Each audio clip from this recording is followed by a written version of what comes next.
Welcome everyone to our online salon with Dr. Jude Currivan on communicating with angels, spirit guides, and your own higher self. Dr. Jude Currivan is a cosmologist and previously the most senior businesswoman in Britain. She has journeyed to nearly 70 countries around the world, has experienced multidimensional realities since early childhood, and worked with the wisdom keepers of many traditions. She now works globally as a planetary healer, author, and futurist. She holds a PhD in Archaeology from the University of Reading in the UK, researching ancient cosmologies, and a master's degree in physics from Oxford University, specializing in cosmology and quantum physics. And she is the author of 5 books, currently in 15 languages and 25 countries. These include Cosmos, co-authored with Ervin Laszlo, and most recently, Hope, Healing Our People and Earth. And if you don't already have this book, I recommend that right after this salon, you go to your bookstore or Amazon and order it, because it is really wonderful. Or to Jude's website, which is judecurrivan.com. So Jude, thank you so much for being with us again. Oh, Robin, it's great to be with you. It always is. And I'm just thrilled that, you know, our online community is just growing, it's just rippling out there. And of course, folks can not just be with us live, which is really exciting, but can listen and see this at their own convenience later. They can share it with friends. And I think all of these things, we were just talking about this before we started the recording, it's about, you know, just coming together globally as a global community in this new era, in this ongoing shift of consciousness. And so today, this evening, I'm just thrilled that we're going to be exploring the theme of communicating with angels and spirit guides and our own higher selves. And this is something that is so deep in my own heart, because I started communicating with folks when I was 4 years old. And it's been an amazing and privileged journey to continue to connect and communicate with many multidimensional beings. And tonight we're going to focus on these particular types of consciousness. But you know, what we're going to be saying tonight has a more general sense of how to go beyond the limitations that so often we put upon ourselves, we put upon our own consciousness, and how to expand our awareness so that we can, step by step, understand and experience that we are truly multidimensional beings and that everything is interconnected. So we're going to start, and we'll go with the presentation. And as you said, Robin and Mike, if anybody's got a question or a point of view that they'd like to offer, their own experience, their own insights, to let Robin know by going to the chat box and sending it to Robin. And then later on we can take all of those, and Robin will come in at times during the presentation if we've got anyone who'd like to make a contribution, their own insights, their own experiences, their own points of view, or your questions, whatever it may be, and we'll deal with as many as we possibly can. Okay, so let's go. To begin with, I just wanted to sort of have a sense of the angelic realm and spirit guides and our own higher self. And really have a sense of how everything fits together, as it were.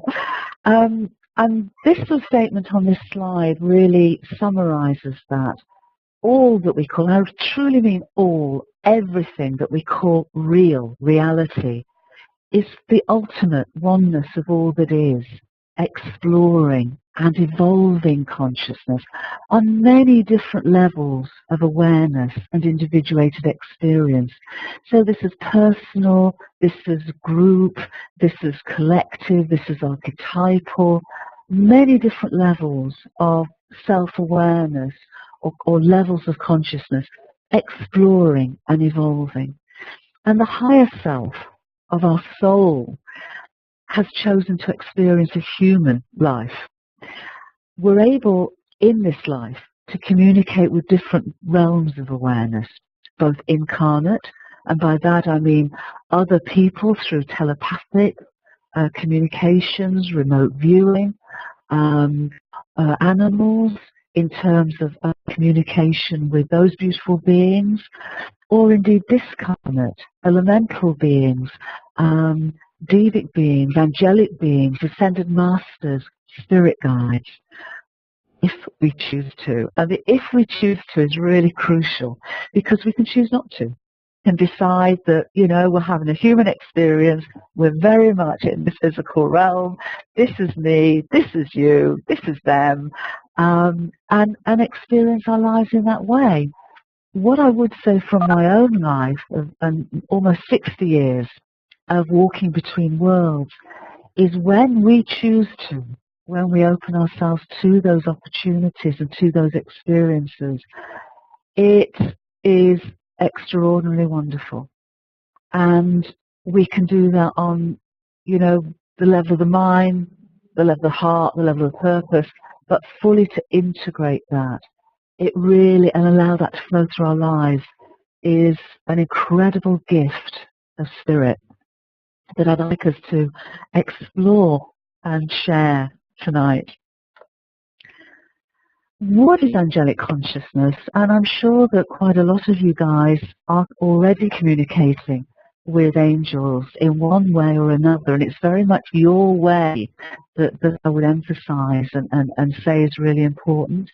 But my own understanding is that just as incarnate, physically based life evolved on Earth and throughout the solar system, because astronomers are now realizing that, you know, certainly simple life form can exist inside comets, meteors, and possibly under the oceans, underneath the frozen surfaces of some of the moons of some of the planets of Jupiter and Saturn and the outer planets.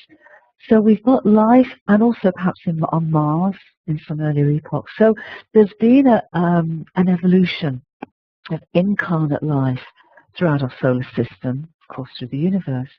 So has discarnate consciousness evolved on elemental and devic and angelic realms. My own understanding, and I was told this by Archangel Michael, I'll come to that a bit later, but I've worked very much with the archangels and the angels for many, many years. But my own understanding, as they communicated to me, is that elemental consciousness, and I mean consciousness that embodies the primordial water and earth and air or fire. So the water spirits, the nereids, the earth, the gnomes, the air, the fire. And we had another web salon, didn't we, Robin, that explored communicating with elemental and devic beings of Gaia. But that elemental beings also evolve first into devic consciousness, which embodies on a discarnate level 2 or more of those elements. So there's an integrating process of evolution going on. And then eventually to angelic consciousness that integrate all the elemental essence of Gaia and our solar system. Just as incarnate consciousness has evolved, so have these essentially discarnate consciousness evolved within our planetary consciousness and within our solar system. And the highest consciousness of the angelic realm that I guess many of you are familiar with are archangels such as Michael and Uriel and Gabriel and Raphael.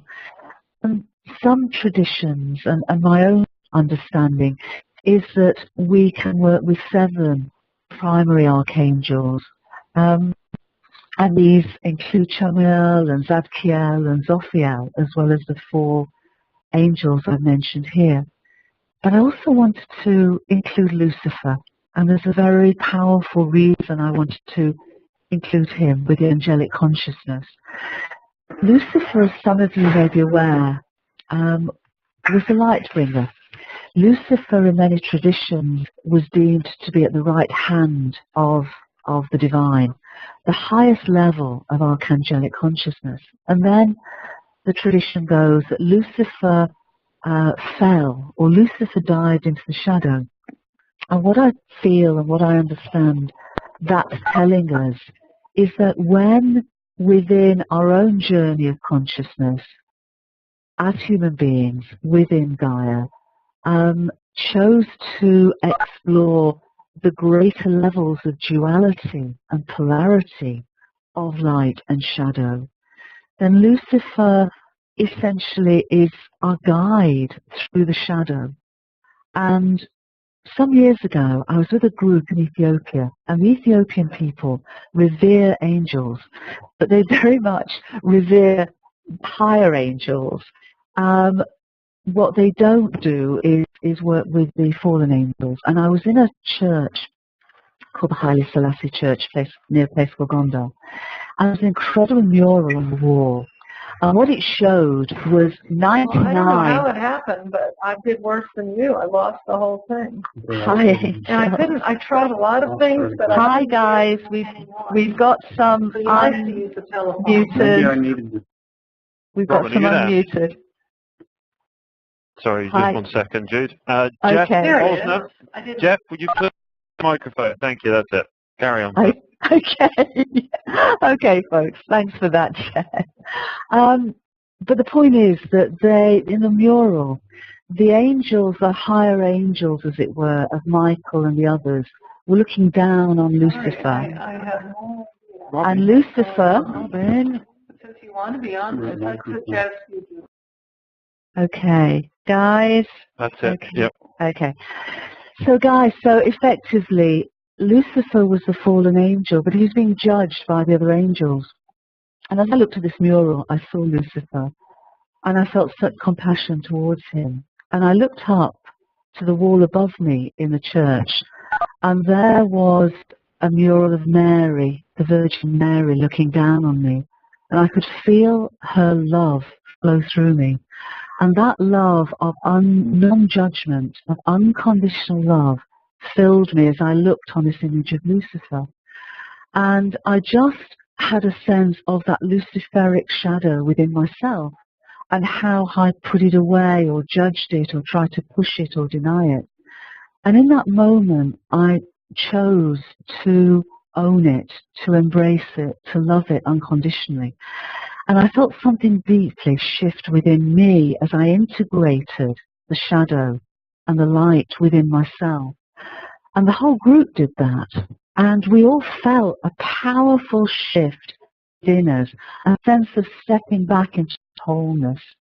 And I want to perhaps come to that later, because what I feel is happening now is that the level of the angelic consciousness, as in the level of our level of human aspect of our consciousness, going through an integration process.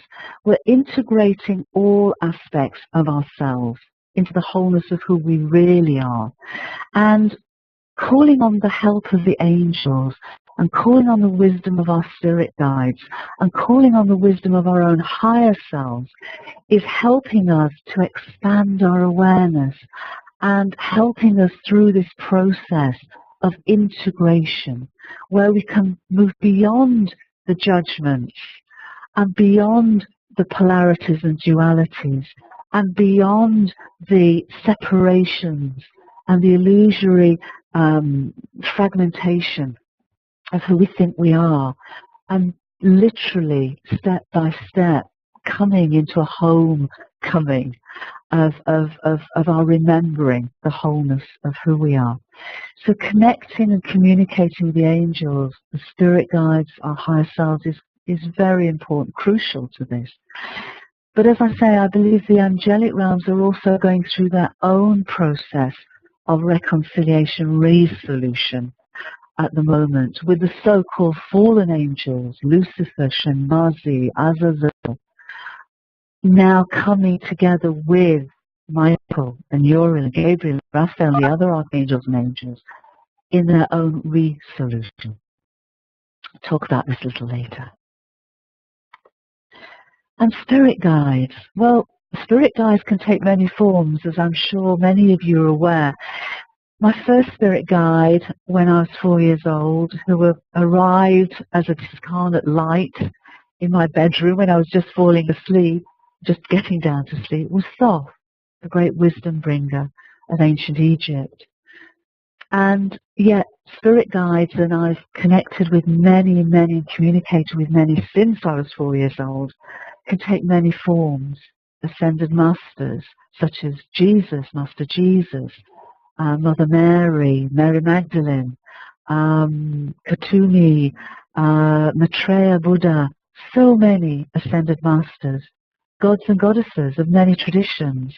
I've worked with the Egyptian Netra for nearly 60 years, as I mentioned, including Isis and Osiris and Horus and Hathor and Sekhmet and Set and Nephthys and Anubis and Bart, and also the Greek gods and goddesses, many, Athena, many others.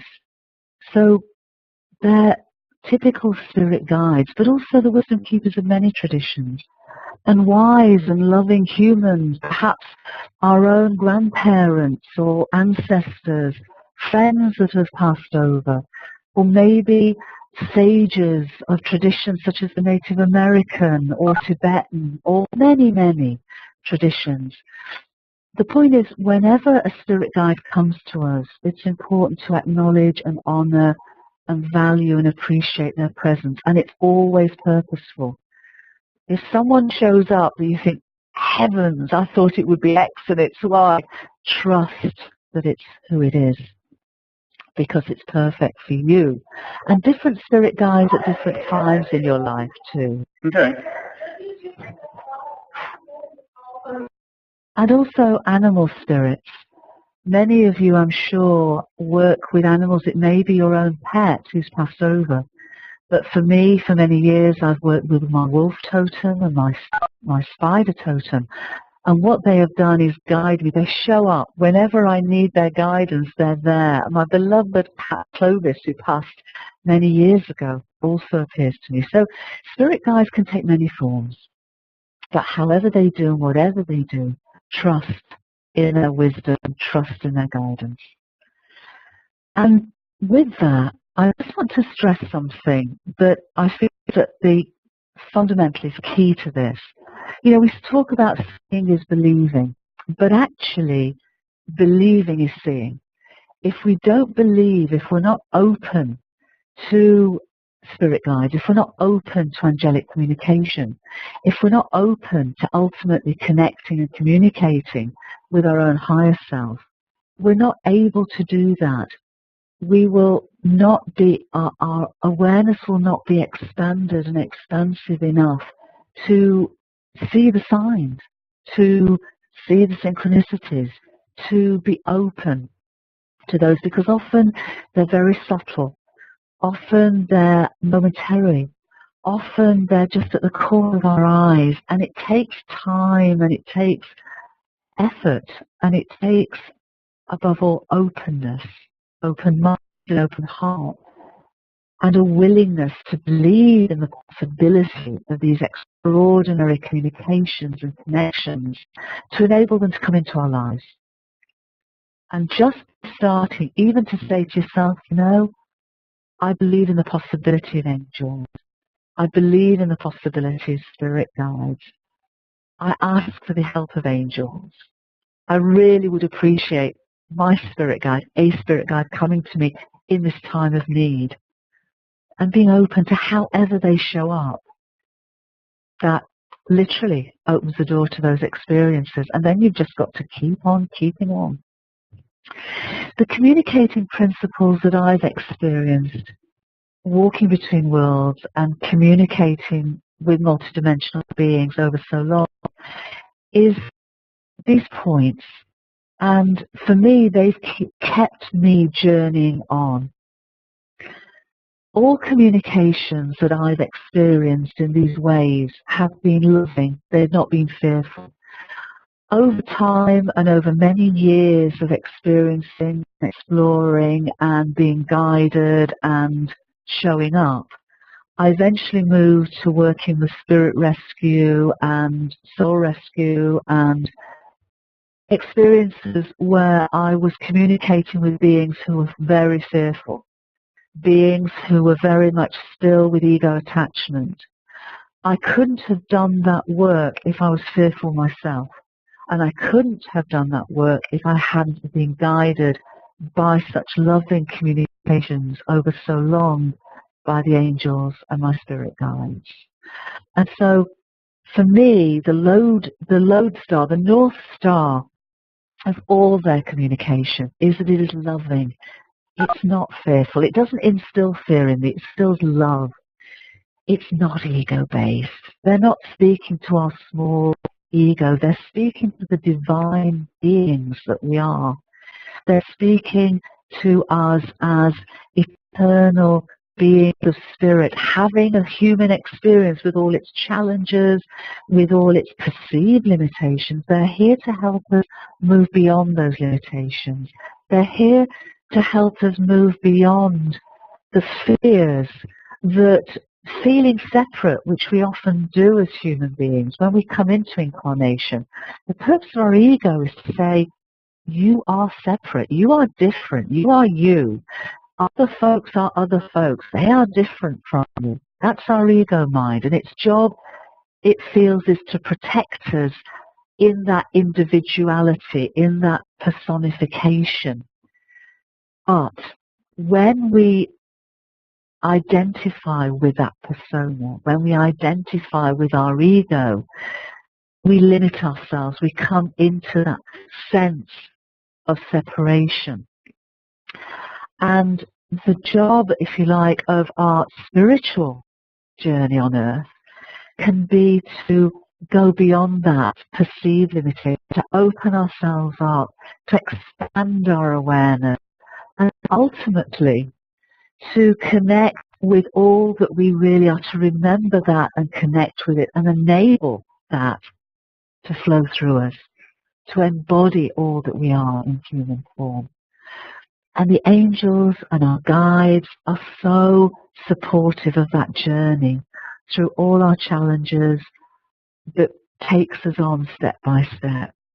But they're speaking to us not as ego-based human beings, but as ego-free, eventually, divine human beings. This wonderful combined experience where all that we are, all our divinity can be expressed through our human journey. So the communications are also inclusive, they're not exclusive. They don't tell us, sometimes they do tell us we're very special. I was told once by a guy that I was a messiah, but I could have responded two ways. I could have run towards it and went, oh, I'm a messiah, or I could have run it away from it and gone, oh, I'm not worthy. What they were trying to see was how I responded to it.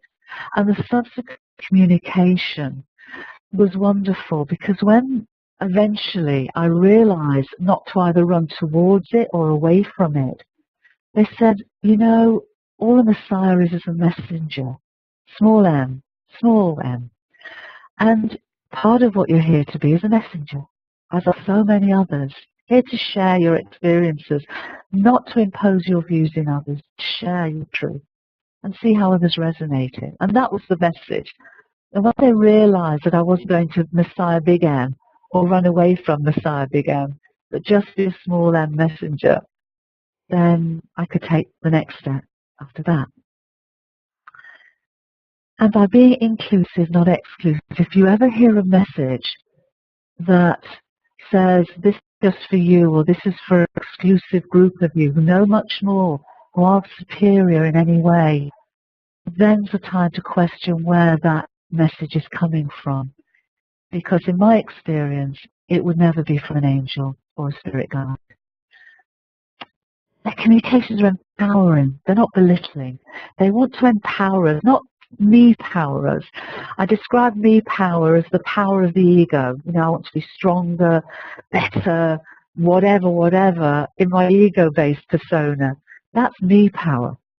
That's not what they're seeking to support. What they're seeking to support is to empower us, to help us raise ourselves above the limitations of our ego-based perspective Let us see the wider, the bigger picture, literally the multidimensional realities of all that is. They don't belittle us. They don't put us down. They help us to raise ourselves up. They're consistent. I can remember messages that go back 50 years, and a different communication will be consistent with that. I had messages coming through in the end of the late 90s about what was happening in the next 14, 15 years as a result of the move towards the shift of consciousness in 2012 and beyond.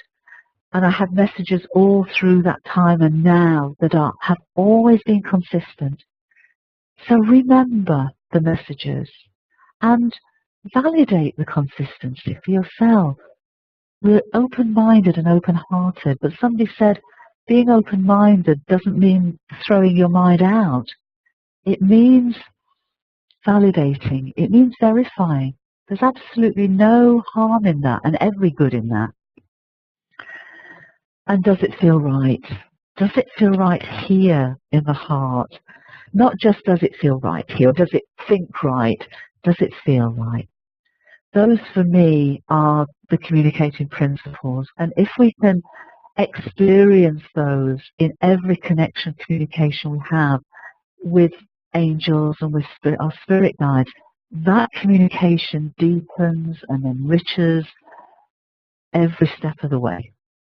Yeah, I think I should have added one more here. Simple. Simple. Keep it simple. I've never had a complex message, a difficult, complex message. Some of them have not been easy, but they've always been simple. In fact, many of them have not been easy, but they've always been simple and straightforward. And language. I don't know about you guys, but when I've asked for help and guidance, I do so generally in words. But there are many languages in which our consciousness can receive angelic and spirit guidance, synchronicities and signs. Often folks tell me, and I experience this myself, when there's an angel wanting to make a connection, I'll find a beautiful, tiny white feather showing up. How did it get there? And I know many folks have that experience. Synchronicities are always, for me, a sign to pay attention. Something is happening. And often when I do bring my attention to that synchronicity, there's some form of communication that follows with that accompanies that. Symbols. Sometimes when we're meditating or attuning, the communication will come in the form of symbols. When I've done many workshops with attunements and folks are connecting with their higher self or with their guides or with the angels, something will come into their inner view. And it may seem very strange, but they'll see something. It may be a tower, it may be an ocean, it may be whatever it is. But that symbol and what it symbolizes for that person holds a message. And sometimes that message is really clear, and sometimes it's not.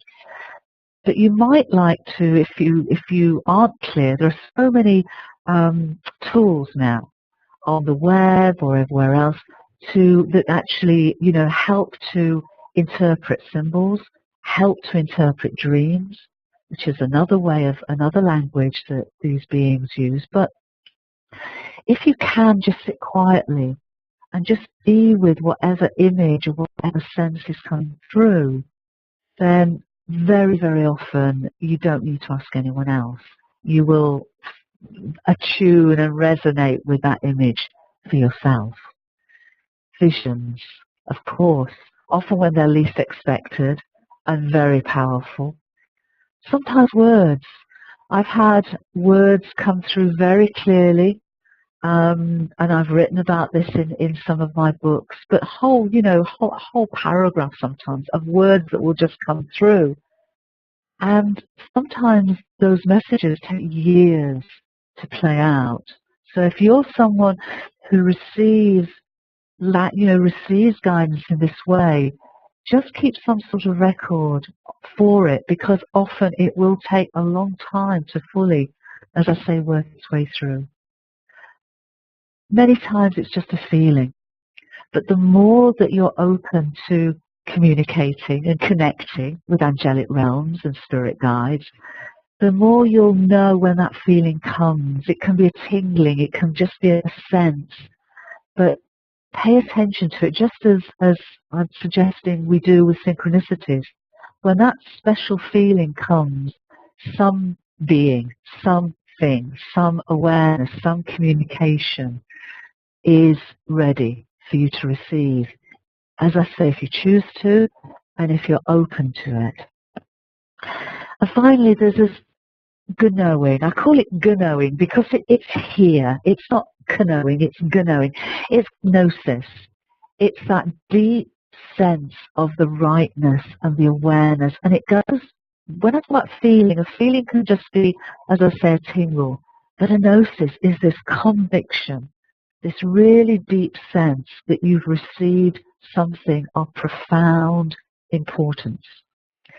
And so the more, as I say, you work with these languages, whatever language works for you, and sometimes it'll be in all of these, the more that you can sensitize yourself to this.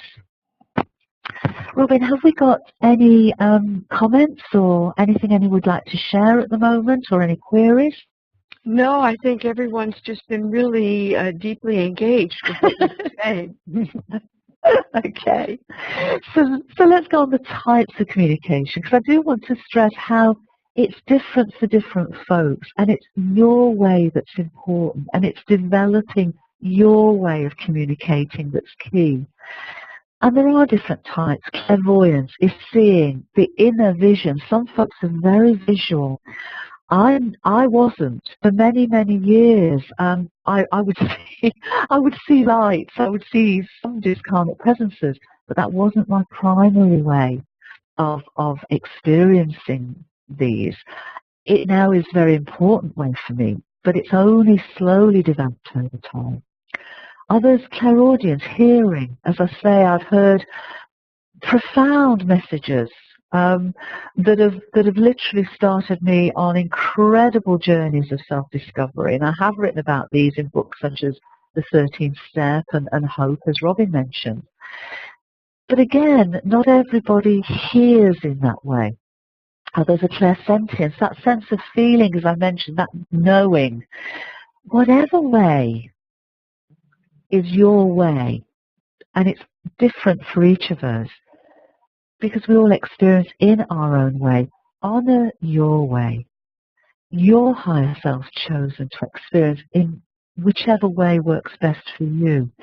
So develop your own natural way of communication rather than the sort of way that you might like. I know a lot of folks that are clairsentient on a very powerful way, from all the workshops that I've done over the years, would love to be clairvoyant. But their way is to be clairsentient. My husband is amazingly clairsentient. He'd love to be clairvoyant. He's not. Get over it. But it's rather like, you know, of being born, being gifted a musical gift. You know, of a 2-year-old child that just picks up a violin and plays the violin. Develop that skill, that gift, rather than wishing you could play the piano or be a piano virtuoso. So if clairsentience comes more naturally to you, develop that. But if clairvoyance does, develop that, or clairaudience, develop that. Over time, and as I say, I've been doing this for nearly 60 years, gradually, my clairsentience moved into being more clairvoyant and more clairaudient, and now it's all of them. But it's different on different days, it's different on different circumstances. So whatever comes, trust it, go with it, develop it, and honor your way. And this one's a biggie, hearing and listening. And I sort of separate these, I sort of delineate these. By that, what I mean is by being present, and by that I mean literally being as much in the here and now as you can be. Because if you're not in the here and now. It's so easy to be distracted and miss signs and synchronicities and messages and their subtleties and their nuances.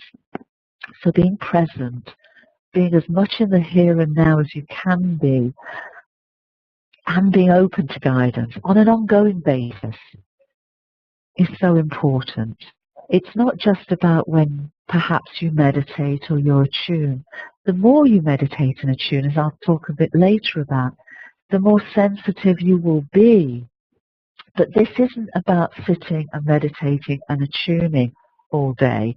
This is about step by step by step being in awareness of these realms and being open on an ongoing basis. I've had some of my most profound guidance in supermarkets, or when I'm doing the washing up, or when I'm in the garden. It's not necessarily just when I'm attuning or meditating. So it is progressively, and it is a progression, and it is step by step, just doing so and being so on an ongoing basis, which enables us to be more sensitive and able to pay attention to signs and synchronicities. And sometimes what we hear at first makes no sense. Or it may be that we hear something and we don't really like the idea of it, or we think it's our imagination. But going back to what I was saying about the principles of loving and empowering and inclusion, just go back and have a look at those principles. Honor what you hear. And if those, if you like, principles are present, honor what you hear. Even if your ego mind thinks it's your imagination, because if you honor what you hear and show up to it by trusting it and listening to it, and by listening I mean acting on it, then that energizes the continuing communication.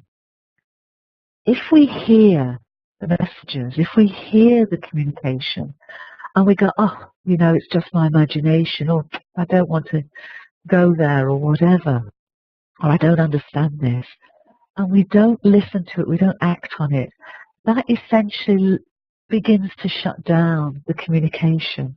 We pull away from it. We're literally choosing to pull away from it rather than choosing to engage with it. So I just encourage you to hear by being open and being present, and then listen by acting on that guidance. And don't forget the last point I make on the guidance and the principles of this communication, if it feels right.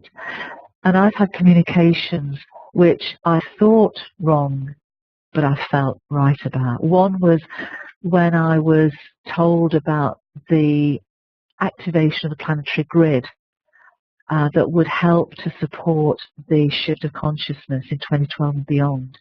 And what that asked of me, what that requested of me, is that I went on 13 journeys, sacred journeys around the world over 6 years.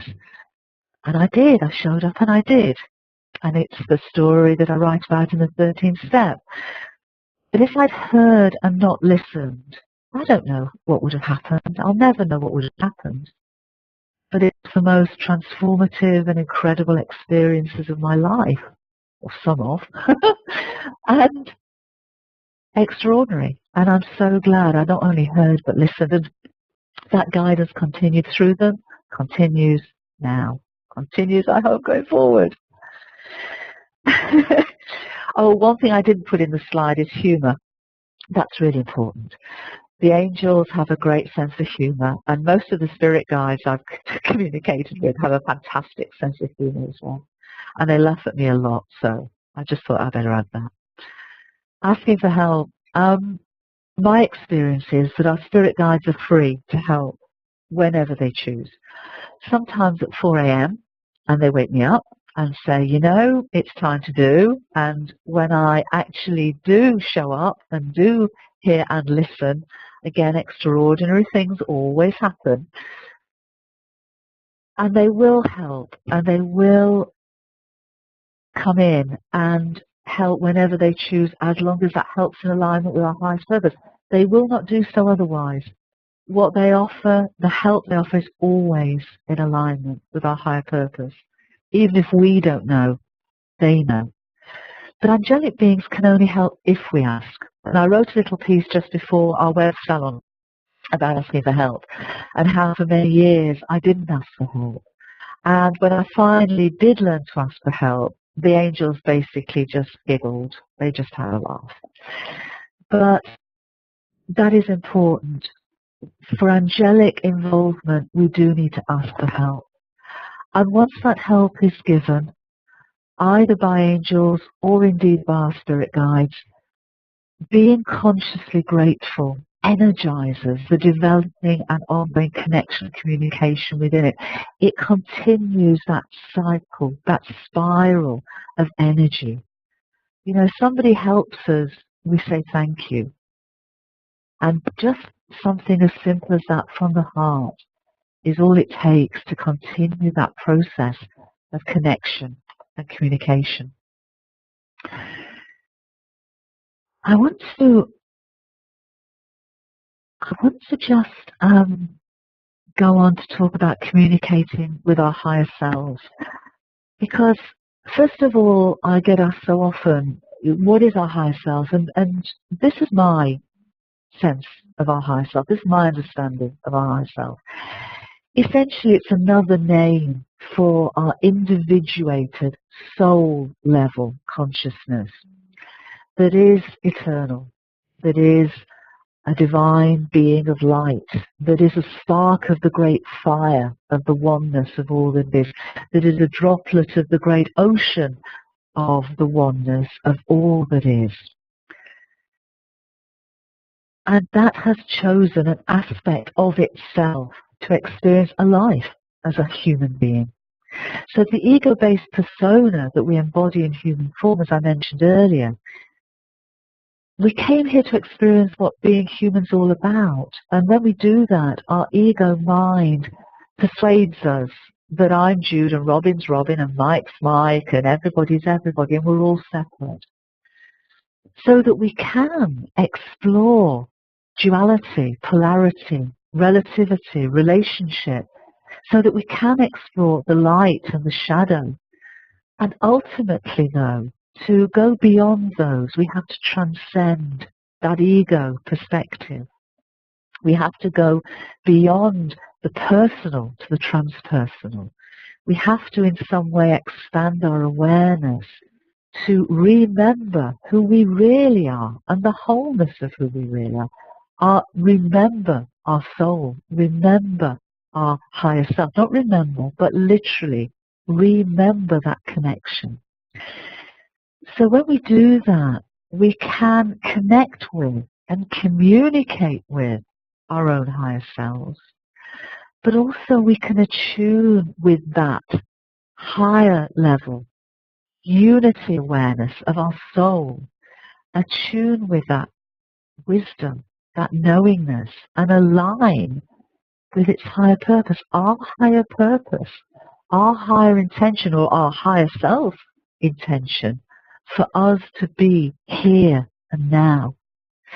So when we do that, we can not only expand beyond the level of our ego-based perspective, we don't leave it behind.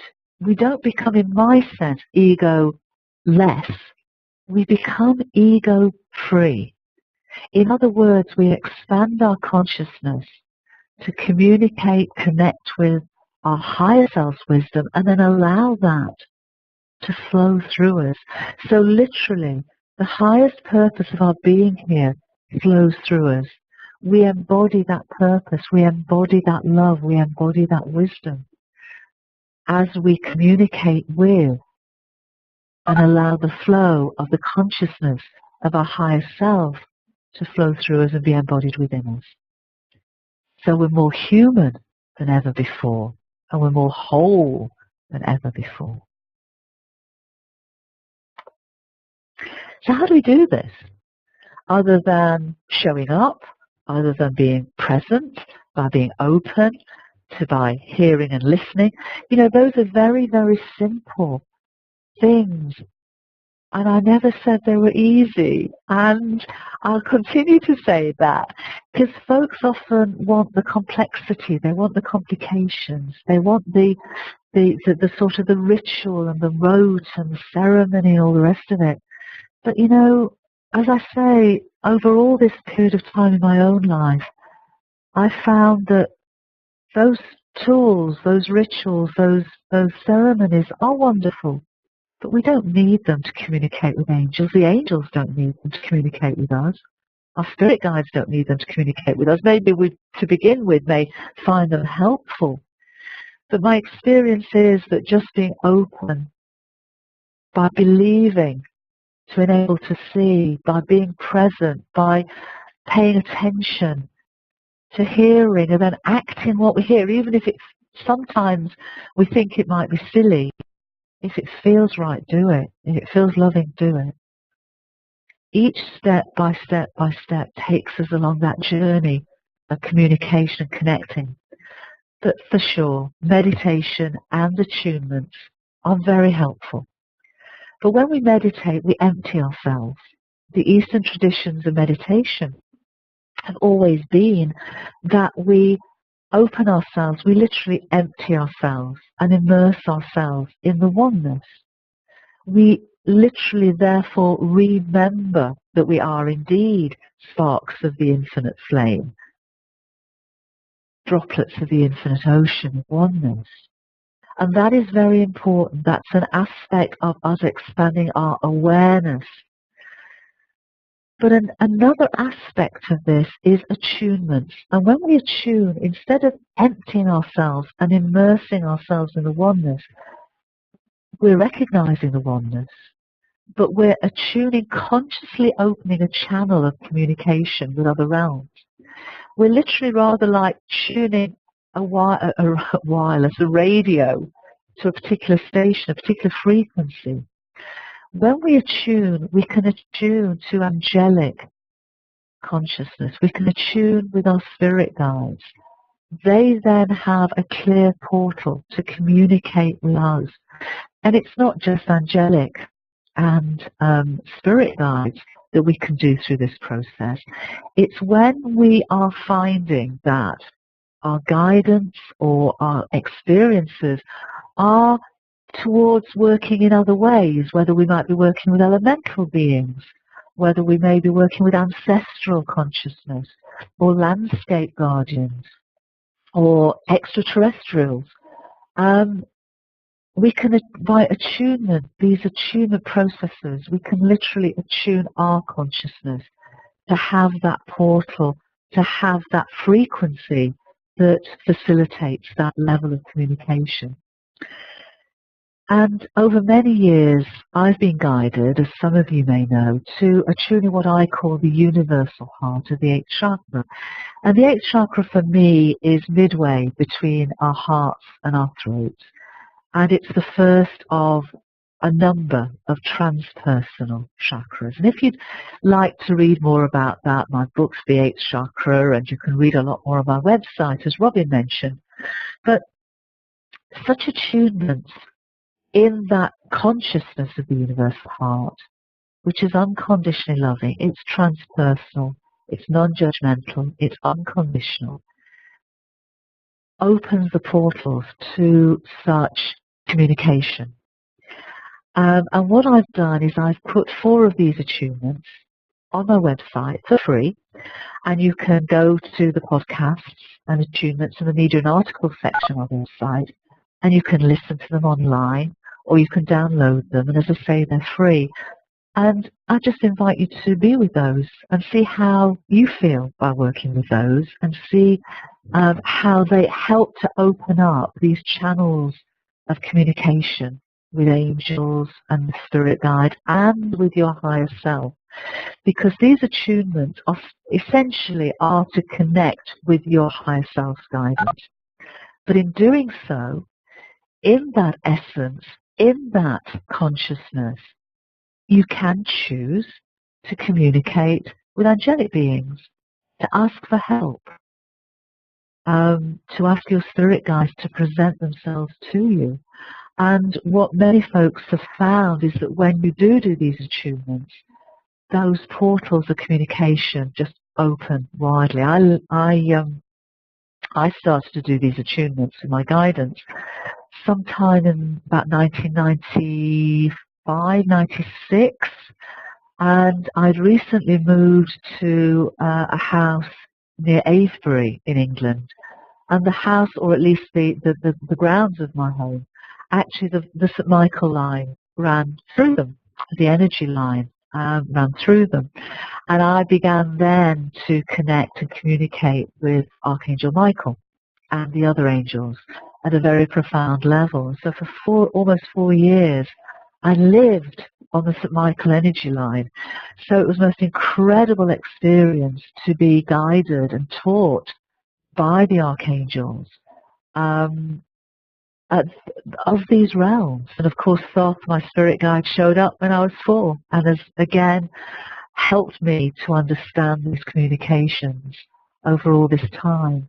But it was only when I started to attune in the way that I'm describing that came through guidance that I was able to go to a whole new level of connection and communication in this way, not just with angels and spirit guides and my own higher self, but it opened the doors to all sorts of high level realms of archetypal, ancestral, collective consciousness.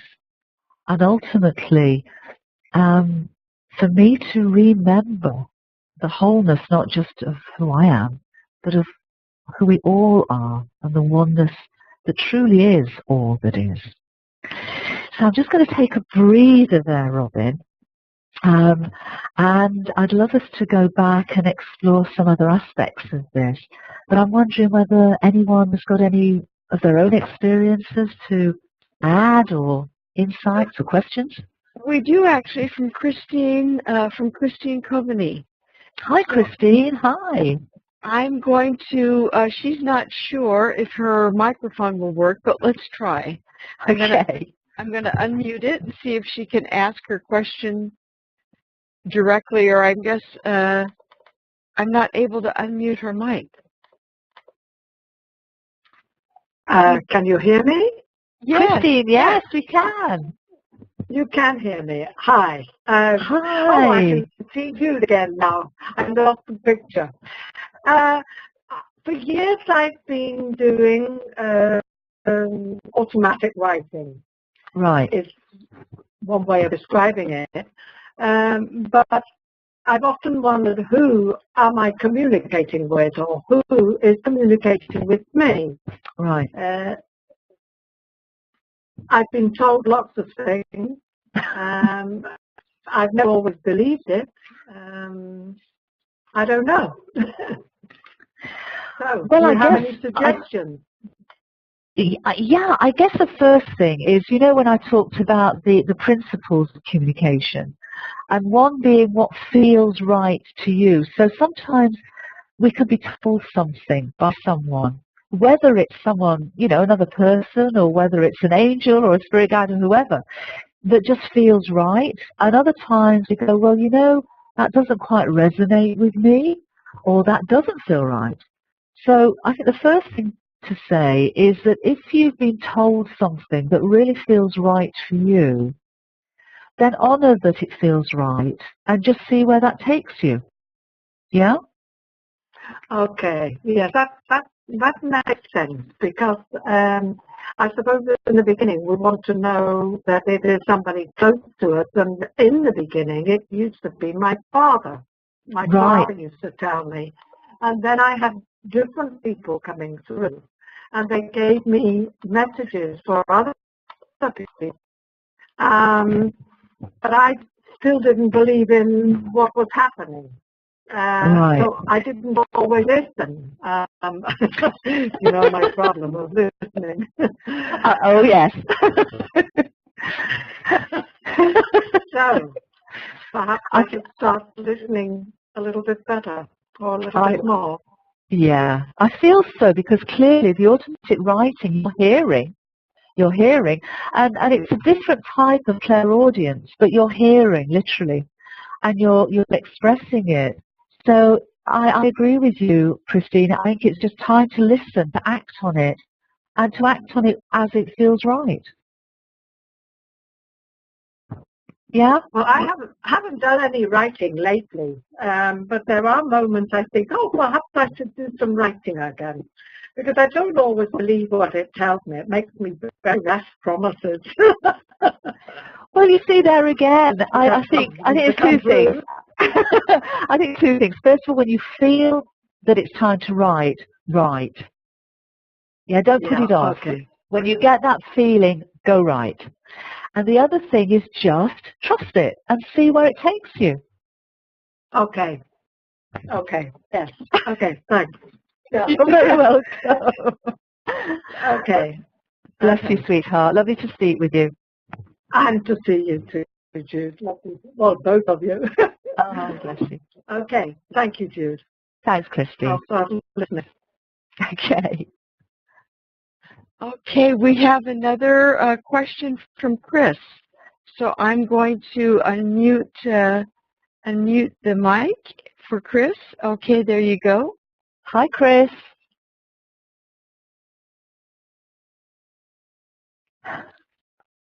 Okay.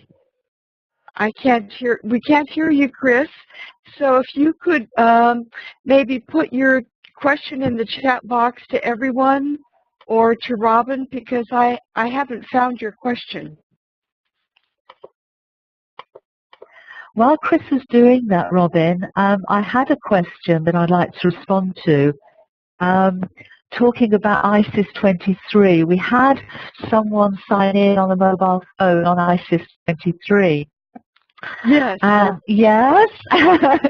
And of course, in ancient Egypt, Isis is one of the netra, and is one of the netra, or the principles of consciousness, that we often translate as gods and goddesses, but really are very high principle of consciousness of the Egyptian pantheon. And July the 23rd is the new year. And it's the new year of what's often called the Syrian calendar. And the questioner was asking what that really meant. And is it a death and ending day? What I would say is that July the 23rd in ancient Egypt was the day that Sirius arose at the same time as the sun in the morning at dawn. It's called a heliacal rising. And what it did was it identified the moment in the year, the time of the year, when the Nile flooded. So the Nile flooding was an incredible moment of fertility. So rather than a death and ending, although in one sense that was, the Egyptians welcomed it because it was actually a new beginning. It was like fertilizing the land again. The flood would come, and the flooding would mean that after that time, as the waters then receded, then all the planting could begin. So it was fertilization, and sometimes it was seen as Osiris fertilizing Isis, and in doing so allowing the child Horus to then subsequently born. So July 23rd, the Syrian rising, I would say, rather than energetically being a time of death and ending, as our caller questioned, was more about a new beginning, a fertilization. Yeah? It's not the birthing, it's the fertilization that then can be a birthing. So I hope that helps. Great. Thank you. Okay, I've received Chris's question. He says, I had a recent dream where someone I know died. This is not someone I know well, nor did it feel sad or wrong, but I've never had that happen in a dream before. Is this a message? Thanks, Chris, for your question. Sorry we couldn't get your mic opened, but thank you for the question. There is a view of dream interpretation, which I subscribe to, having interpreted dreams for folks for many, many years, that although we may appear to dream about someone else, all of we experience in a dream or see in a dream actually is an aspect of ourselves. So, you know, sometimes we dream about houses, and the house is actually a representation, a symbol of our consciousness. Or perhaps we're having a flying dream. But that again is us and flying or falling or whatever. My sense is that although you, in your dream, it was a person who'd recently passed over, I wonder whether it's actually about something within yourself that has perhaps died.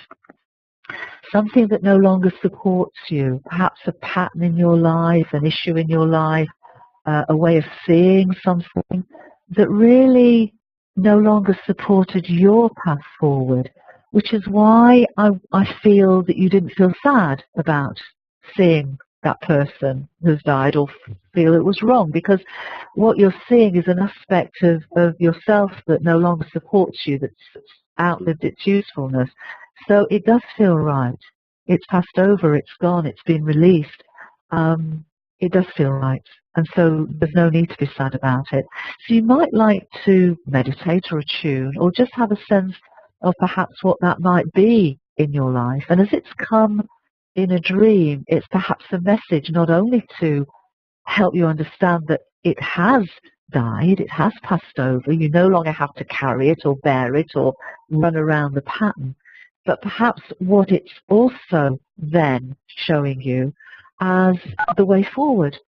In other words, not living in that way, not having that perspective anymore. So I hope that's helpful. I'll be interested to hear back from what you have a sense of as a result of that. Okay. So thanks, Chris. Robin, any thoughts that you have from all of this? Well, I was thinking, we just got this from Chris. No, the person has not recently passed. The person is someone I know, but they are still alive. But okay. I do see something to that I feel in me that needs to die. Thank you.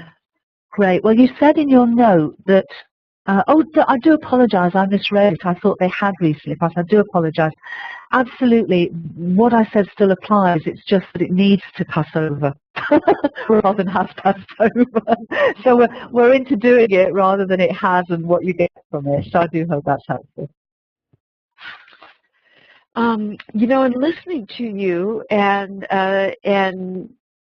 thinking about this and about our guides and angels and our higher self, I've been thinking about the importance of really tuning in, because it seems when we operate just on the level of ourselves, it's like with our mind that's engaged in all the daily activity, and, you know, I don't want to call it the ego because that has a bad rap in a way, but you know what I mean, our everyday mind, let's say.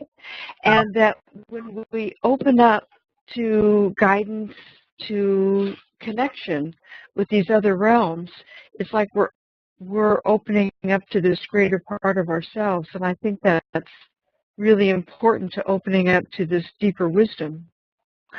Very much, and I totally agree with you. And when I started, because I'm not a good meditator, I'm really not good. But when I began to attune more consciously and spend some time each day, the attunements that I put for free on the website are about 12 minutes each. And I always suggest that if folks actually do them, they do so first thing in the morning. Because what's really important is that those attunements, it's rather like going to the gym each morning, you know. The health benefits or the health benefits you have for some exercise aren't just with you for the time that you're doing the exercise, they're with you throughout your day. So when people do these attunements or any attunements that works for someone, and to do them I'd suggest in the morning, then you're really attuning your consciousness for the whole day on an ongoing basis. And now I don't do the attunements myself because I've done them for so many years. More and more and more, we become the attunement. Our life is a living attunement. And that's what I mean about step by step on an ongoing basis, being open and attuned. And it doesn't mean that I go around in a daze.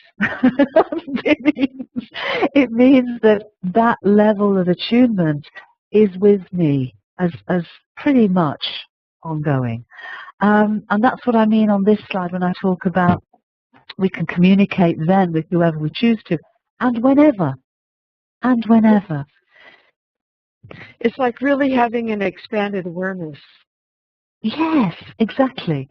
Exactly. And what I found was I needed to do such attunements for some time on a regular basis. And again, my own experience is it's better to do them regularly and shorter. 12 minutes a day rather than an hour once every 7 days, or even 5 minutes a day, whatever you can. And in the mornings when you're not tired, I would suggest to folks meditate at night, where you empty yourself and just immerse in the oneness. Meditate at night, attune in the morning. Yeah, and then as you say, Robin, we our if you like, everyday selves become our attuned selves. Become the integrated us, where our human persona and our transpersonal consciousness literally flow together, are ultimately one. And it's an amazing feeling, and I'm pleased, guys, don't think I'm saying that I'm there 24/7, but more and more you are. And everyone can be. And as I say, eventually you get to that point where you are open on an ongoing basis, and it's everyday miracles and it's everyday wonder, and that guidance and that help is always there. It always is. It always is. It's just that the communication channels are able to be opened, so that nuance, that subtlety, that edge of the eye, that low, small inner voice becomes more easily recognizable. It's like Christine saying about hearing and listening with her automatic writing. It's actually doing it. And when she feels that she wants to do it, that's the sign to do it. Yes. Yeah. Yes. We have another question from Cecilia. Thanks, Cecilia. Let me unmute her mic. So, Cecilia, if you would like to ask directly. Okay. Well, I'll just read what I wrote. I said, well, I have had all sorts of spiritual and psychic experiences throughout my life. I'm not able to make these happen, or to make communication happen via meditation or attunement. I tend to ask for guidance, just plain guidance, and I think this is my higher self. I don't know where it's coming from. But I can't just dial up Archangel Michael, so to speak. So do you have... I agree. Yeah.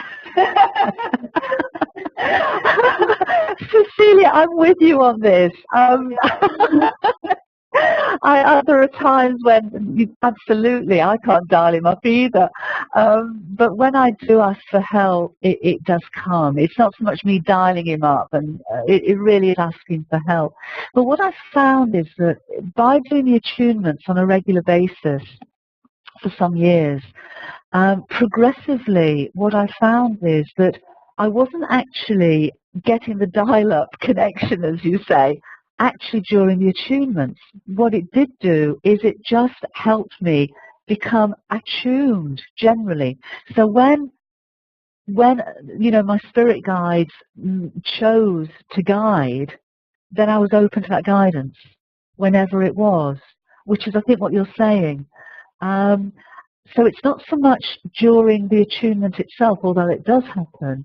It's that the attunement is literally attuning our consciousness with our higher self, and with those communication channels open, not just for the 12 minutes or so of the attunement, but 24/7. Preferably not between midnight and 4 a.m., although sometimes it is. But does that make sense, Cecilia? Yes, and do you teach how to do those? I do. What I do on the attunements that I posted on my website is it is a guided attunement. So I do explain in the first one, there are 4 on there. The first one explains what I mean by the universal heart of the 8th chakra and goes into that sort of sense of awareness.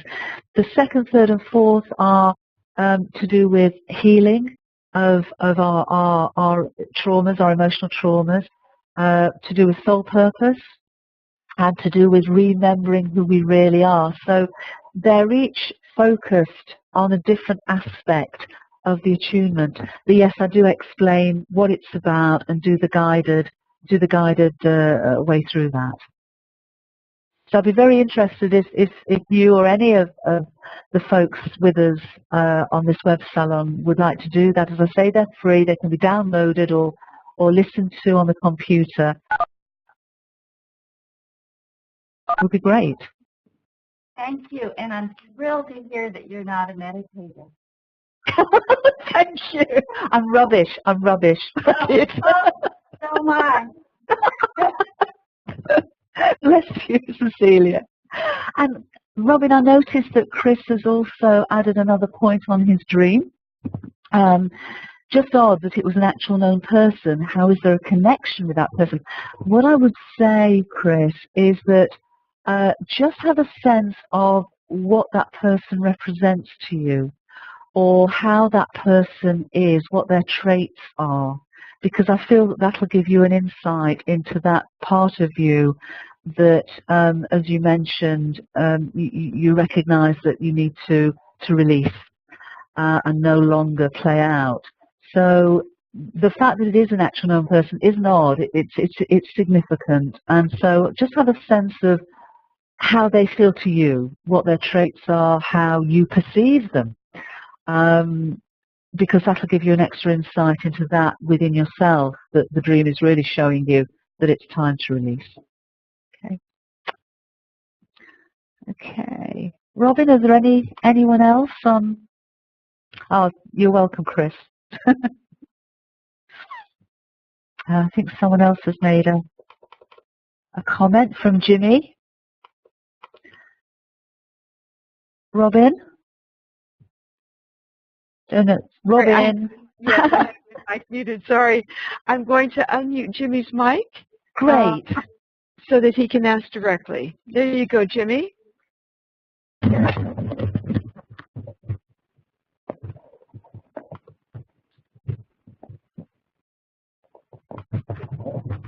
Jimmy, hi. Connecting my mic. Hi, everyone. Hi, Jimmy. And thank you for staying up in the middle of the night. Yeah, it's 3:15 a.m. Still feeling excited. Oh. Yep. Okay, I have this question regarding my soulmate. So I was asking about it. So it was on the 1st of September. And I got an answer from my angels the next day. So they tell me about, oh, this person is a soulmate. Could you, and at the Jimmy, same time, yeah. Yeah, can you hear me?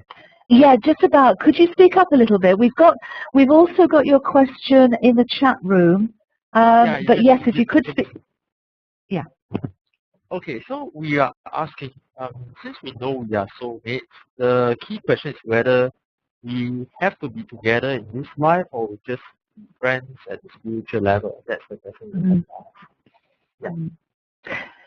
It's a really important question because when some years ago, about 15 or 16 years ago, I had some folks come to me that felt very much they were soulmates, and over a period of about a year, about half a dozen couples or folks came to me and asked this question. And it's been asked since then. When you meet someone who really does feel your soulmate, and for you and this person, it was very powerful. Obviously, you had a dream from Mother Mary, and also in telepathic communication.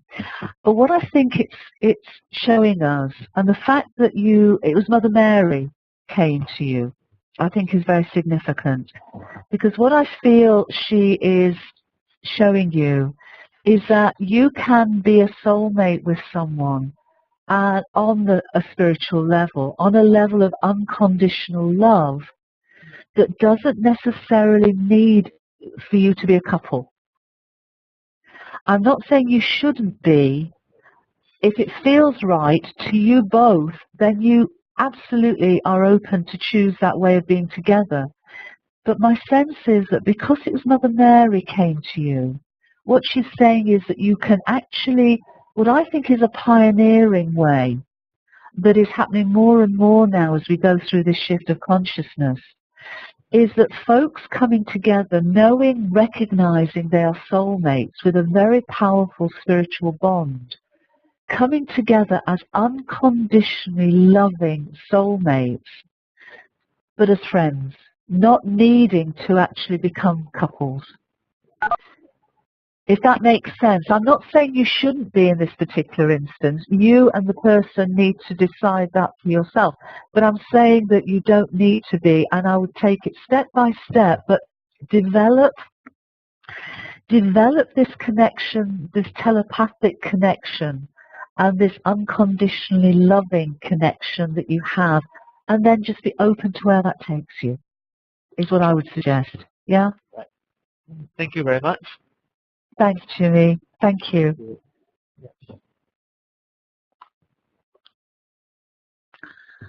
And again, Jimmy, thank you for joining us in the middle of the night from Singapore.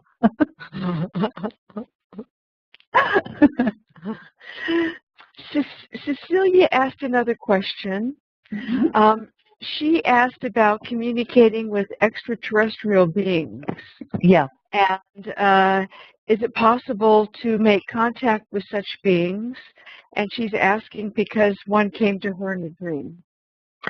Cecilia, very much. I had the Arcturians come to me some years ago over a 4-month period in the middle of the night, I hasten to add. And they told me a great deal about how they, the Arcturians, who are known as galactic healers, have come to our solar system at this time of the shift. And what was especially interesting to me, is they asked me not to describe them as extraterrestrials, but as intraterrestrials, because, as they said, they were actually working as galactic healers. They're working in this particular evolutionary instance with the Deepak realms of Gaia. So very much they're helping to heal the traumas within the Deepak elemental consciousness of Gaia. So yes, it's not only is it possible, but I think it's becoming more and more that people are communicating with extraterrestrial consciousness. Another group of extraterrestrial awareness that I've connected with, and in fact were crucial to me going back into the late 1990s, describe themselves as the Elohim. And they told me that they have been the guardians and the guides of the evolution of our entire solar system from its beginning. And that, you know, they are very much with us at this time of this really pivotal moment of breakdown or breakthrough in our collective evolution. What I would say is that I would go back to the principles of angelic and spirit guide communication, because there are some extraterrestrial intelligences that you know, are still working in a very dualistic perspective, where their communication does speak to ego and does speak to power and does speak to separation and exclusivity and all the rest of it, and hierarchy. And I think if you know, it's of course your choice, but my own sense is that I wouldn't personally communicate or become involved in communication with such consciousness. But there are some very high level extraterrestrial consciousness, such as the Elohim, such as the Arcturians, who are very much supporting our shift of consciousness at this time. And if those communications that you're receiving are of the principles that I'm describing, then my own sense would be to explore and engage in that and see what comes through. I hope that helps. Thank you. I'm sure it does. Okay. So I think I just want to really complete in this sense is that for me, the angels and my spirit guides from when I was very small, as I say, 4 years old when Thoth came to me, and then beyond that, but what they have guided me, what they have shown me, what they have taken me by the hand, because I really do feel that they take us by the hand, is the oneness of all that is. They've helped me over many years to continue to be aware of the duality that we express and experience and play within.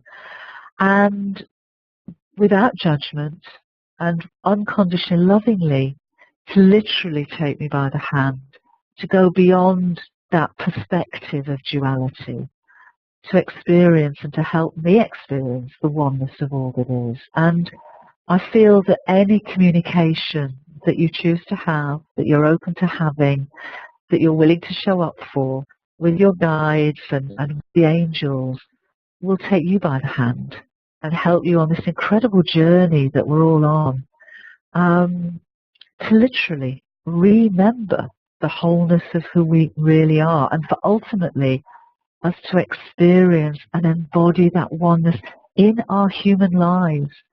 Because what they've always told me is that this isn't this time, having chosen to incarnate in human form, to experience what it is to walk our beloved earth, to experience the beauty, the wonder of Gaia and all her children, and the physical realm, is not to escape from it, but to expand our awareness beyond the limitations of our ego, to connect with our higher self.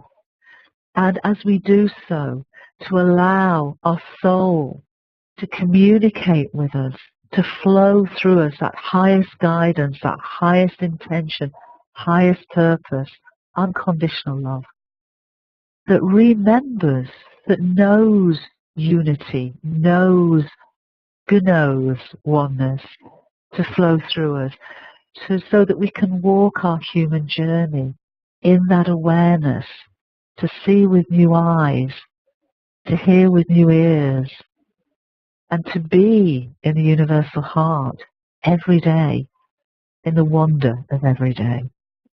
And that's the gift of the angels, that's the gift of our spirit guides, and that's the gift of our higher self. And I invite you and encourage you to choose to be on that journey too. So thank you everyone for this evening, and I don't know if there's anybody else who has any question or would have to add their own insights, or Robin, if you've got anything to add. No, I just want to thank you so much for sharing your deep wisdom and your experiences with these other realms, and encouraging us to just open up to what is right around us and is part of us. Yeah. Thank you. And thank you everyone for joining us this evening. And for those folks who are going to be listening to our web salon afterwards, as Robin said, we have some 70 folks joining us for this from 12 countries around the world, which is just wonderful. And just to finish by letting everyone know about our next web salon, which is the 30th of October. And we're calling it Living in Creative Flow. And we're delighted that joining us is going to be our special guest, Julia McCutcheon. And Julia is a creative writer herself, but the creative director of the International Association of Conscious and Creative Writers. Now, we're not going to just be talking about writing, we're going to be talking about creative expression in every way. And by creative expression, I really mean in every way. I mean doing the washing up in a creative way. I mean doing the shopping in a creative way. I mean gardening in a creative way. I mean whatever in creative ways. So that's what we're going to be doing on Wednesday the 30th of October. So thank you, Robin, and thank you, Mike. Thank you, everyone. Oh.